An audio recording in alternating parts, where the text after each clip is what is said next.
Welcome back in. Well, a third of the people who should have colorectal cancer screening aren't doing it. Most haven't had any screening at all, in fact. Joining us with a few reasons why, plus why we should actually get screened, is Dr. Raj Parikh.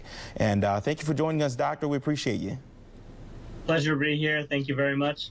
All right, so let's just dig into it really quickly. Of course, Colon Cancer Awareness Month is coming, and let's talk about why this is so important. Yeah, no, perfect timing. I think it's always good to talk about cancer prevention. It's become more, I won't say dire, but we're seeing increased rates of colon cancer in younger populations over the last couple of years. And so GI societies, cancer societies, and the U.S. Task Force, which kind of helps guidelines throughout the country, have recommended earlier cancer screenings. Right now, it's starting at age 50.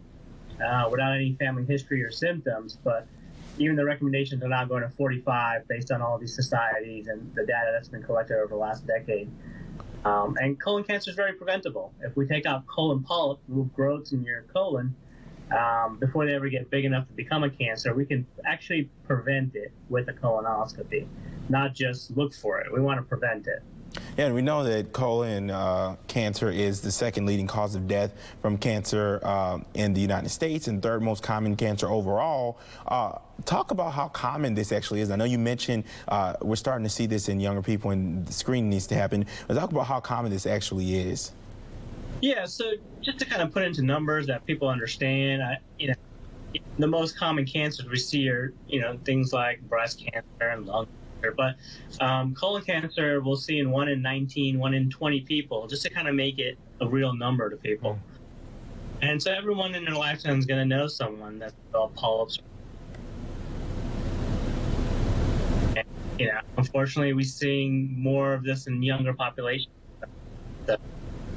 That number can be reduced dramatically with appropriate screening. And there's various types of screening, but still the gold standard being what we call a screening colonoscopy, easier to remove. Any details on maybe the survivability rate, and of course, especially if this is caught earlier, if people actually take your advice, take heed, and actually go to get that screening happen, how can this truly benefit people? Yes, absolutely. So, anytime we diagnose a cancer, stage it, and this is usually between testing of the actual procedure, colonoscopy, actual tissue analysis when a pathologist looks under a microscope, and then usually with an oncologist and surgeon that actually do scans to look for any spread. Colon cancer, the most common places it can spread to are your lymph nodes, which are throughout your body, lungs, liver, potentially bone. And if we catch things early in the polyp stage or just a growth in the colon that's a cancer, we can have it resected and cured without even chemotherapy. If it's more advanced, a larger size or deep penetration, where the staging is higher, it's a grading system of stage 1 through 4. Then chemo becomes part of the therapy, sometimes radiation, and then surgery.